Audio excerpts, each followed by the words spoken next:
It's a critical marine estuary, and it was recently obtained by the Capital Land Trust. Oh, this is the one. It's a very unique and necessary estuary for the support of the whole environment here. Right here where we're at is exactly where Taylor wants to deploy an additional 110 mussel rafts, just like we came by here. 110? 110. 11 and a half acres. 11 and a half acres. They'll grow out almost 2 million pounds of mussels right here every 18 months. That'll be a significant strain on the phytoplankton resource right in this area, right offshore of this critical estuary. Wow. And go figure. And the Conservancy has no authority to prevent that whatsoever, because this is the subtidal area.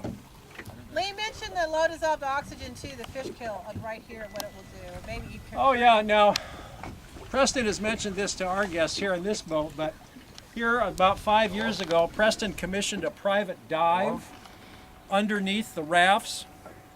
And what the divers found underneath that raft array was it was a white bacterial mat, and the divers collected samples of it and took it up to the University of Puget Sound Biology Department, and doctors Joel Elliott and Peter Wimberger analyzed it and found it to be Beggiatoa. And that's an organism that only grows in an oxygen-depleted environment, essentially a dead zone. So what you've got down there is going to be replicated here like 4 times greater. Well, also you talked about the under the rafts, it is a current 200 feet down current. The dissolved oxygen falls below the legal fish kill limits. Yeah. And that is one of the things the hearing examiner right now is considering this. It's the hearing examiner's decision on whether this will go in or not will be out in about 2 weeks. On the 14th of June. 14th of June. Yeah. Yeah, right here. Right here, 110 rafts. Low dissolved oxygen is what fish have to have oxygen. No, I know what it means. I just want to know what the number is. The number's like is it a 5? I think the 5 legal parts per is. million? I think it's a 7. It's supposed to be, and it goes down to a 5 or a 4. I don't know the metric myself.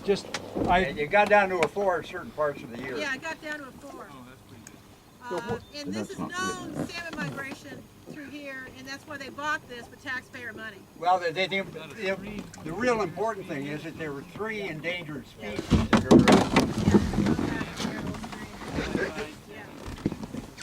there are 3 endangered species that are active in here, and that's the Chinook salmon, the sea-run cutthroat, and the steelhead trout.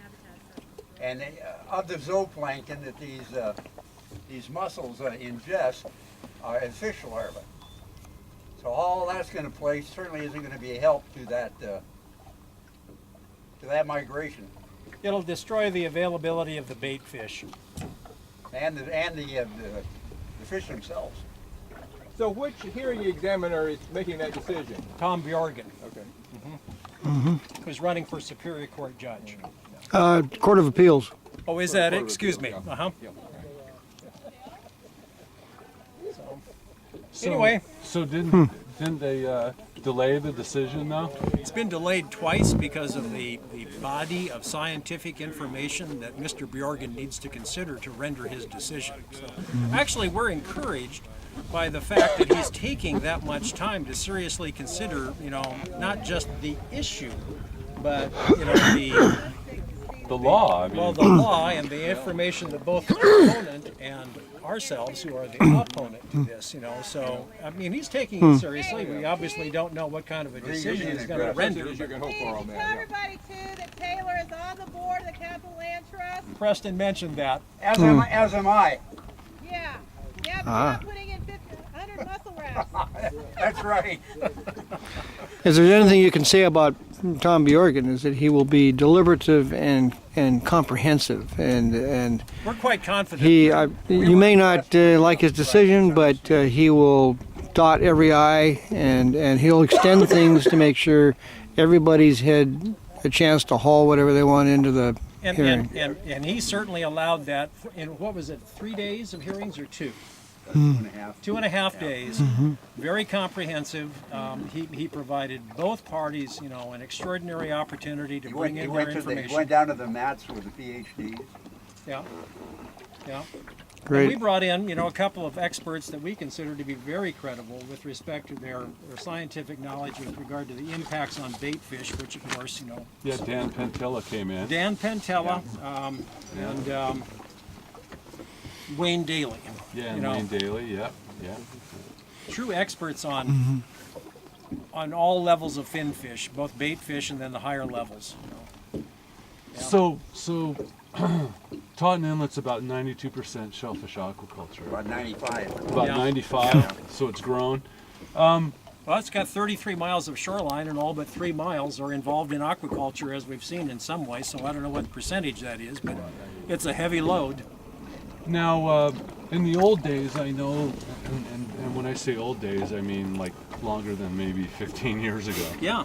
You didn't have all these bags. No. You didn't have all these gooey bags. bags. I mean, I'm just for their benefit, I'm just trying to let them know that this is just flared up in the last 10, 15 years. Did you get a copy of the paper that we 10 to handed 12 out? years, yeah. Let's see. Do we Yeah. have another one of those handouts around here? And I think it's important to point out that for Taylor Much and the obliged, shellfish by the way. Good industry, information on this. their vision of Puget Sound is Taunton Inlet. They would like to do this everywhere. And there's no We'll get you a spatial copy of planning this. or any Okay. of that. They don't want to be regulated at What all. we put out here is just, some observations that many of us have made about what's different today than it was 25 years ago. What you see here today, in the main, arrived in the last 10 years. So it's just been this exponential explosion of impact. Thank you. Now, and what we saw down here around the point, that happened in 65 days. Yeah. So, believe me, it can happen, and it happens fast. Yeah. Well, yeah. Once it starts. And the lack of regulation is largely because it's under the umbrella of growing clams and oysters. And it's expanded into this, but the regulations haven't kept up with Yeah. with what's happening. We're just visiting. It's a nice route. We don't have any cold beer, but Oh no! gosh. Well, I purposely didn't bring any because I didn't want to get drunk out here. I did that the other day, and then I don't know if you guys know, but up there in North Bay, where I'm at, it gets rough. The drunk or the water? No, Yeah. too. And Bad I combo. was out there in the afternoon. I drank a 6-pack, and man, it got really rough. And then, but I was having a good time. And this thing, man, I was just goosing it through the troughs and surfing a little bit. So it was yesterday was really rough up there. It was blowing hard down here too. Yeah, yesterday was really rough. Yeah. So does anybody have any questions? Well, I have two questions. Where are the other two boats? Oh, they're up there. They just kept on going. Oh, they kept going. We Yeah. have a maximum speed of maybe 6 knots, Oh, so okay, they're- we're the fast guys the on the fast block. Oh, okay. Yeah, Zena, did either one of you guys have a question? Any questions we can answer for you? No? Okay. Great. Wonderful. All right. So I got a question. Yeah. Where's Kurt. Where is the Thurston Mason County line? Approximately right down the center of the inlet. Okay. Yeah. Okay. All right. I mean, relatively speaking, Mason County is much more liberal with respect to their allowances than are Thurston County. Oh yeah. That's Taylor. They don't even require a development permit in Mason County. Well, Thurston didn't either until Right. we got involved Right. 20 years ago. Yeah. That's why Taunton is what it is. Right. Because nobody looked. Yeah. Or they looked and turned their heads, I guess. You Right. see, that's the thing, is that if there is enough citizen input, Yeah. people in authority, at least at the local level, at the county level, we found to be, our current county commissioners in Thurston County are, Yeah. quite No. open and objective to listening to citizens' concerns, Well, The, we have the Shoreline Management Act, the Endangered Species Act, the Magnuson-Stevens Act, the Clean Water Act.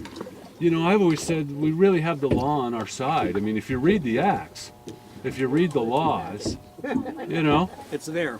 So yeah. I mean, they can't ignore us. I mean, anymore. I mean, they've tried that, and you know, we'll take them to court. That's Well, we fine. are in court. We have 4 lawsuits now. Yeah. We're going to file another one in Pierce County probably in the next, as soon as they try to pass a shoreline master program update that says Yeah. gooey duck farming doesn't need a shoreline development permit and they have no regulations. Yeah. And that's what they're trying to do right You now. know, it's private And it's a tide lands, diverse but as it's well. our water, it's our fish, it's our crabs. Well, this is public domain. Yeah. It is. We all, this is Yeah. ours. It's not theirs, it's ours. But Oh. there's this sense of private entitlement on the part of the big time commercial aquafishery.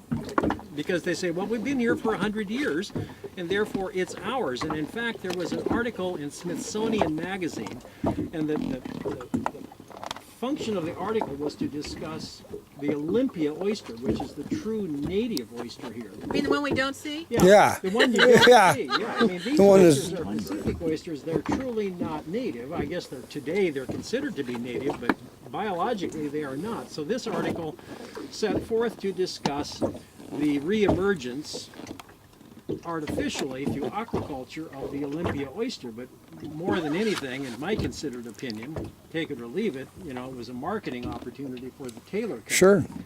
And the author,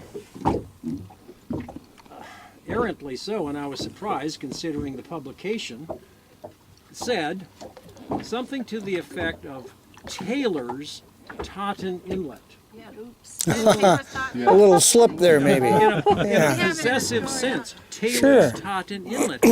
By God, this is public domain. I mean, the intertidal area may be private property, either owned by Taylor or others, but what we're on right here is public domain, and what happens on private property has an impact on the public Well, domain. but it seems a matter of collateral damage. Anybody write to them about, excuse me, my mouth is That's dry. all right. Did anybody write to them and point this out? We have, yeah, but it takes large numbers of people. You know, a collective effort is much more powerful than the voice of one. Well, even 60 years ago, we were, I forget the word, but we were checking populations of insects, diatoms, and other kind of insect life largely to measure the health of the waters. Now, this happened to be fresh water, but you've got the evidence here that the private domain is affecting the public domain in a negative way. Yes, sir. So I don't see why we couldn't do more. Well, we try. We've gone through all the meetings. We've gone, I mean, all of us have been in every local, every state meeting, federal meetings. I mean, Yeah, but how many people are aware of it? well, a lot of people are aware, but the problem is, like in Pierce County, I'll give you an example. When we went to court recently, they said they had a tidal wave of letters, but Taylor had deep pockets. That was their statement. Now, so we had a tidal wave of letters. Taylor had the what? to Deep pockets, Yeah. money. Oh, well, yeah. Pierce County. Well, but I don't think the they- manager said that there's a tidal wave of opposition to gooey duck farming, and yet they approved every single But thing. no one actually said that, did they? No, it's on the record. There's a tidal wave of public opposition. But the other side has deep pockets? Oh, that's in other stuff. Yeah, they say it all the time. Yeah, we're about 4 feet of water here. Oh, are we? We gotta go.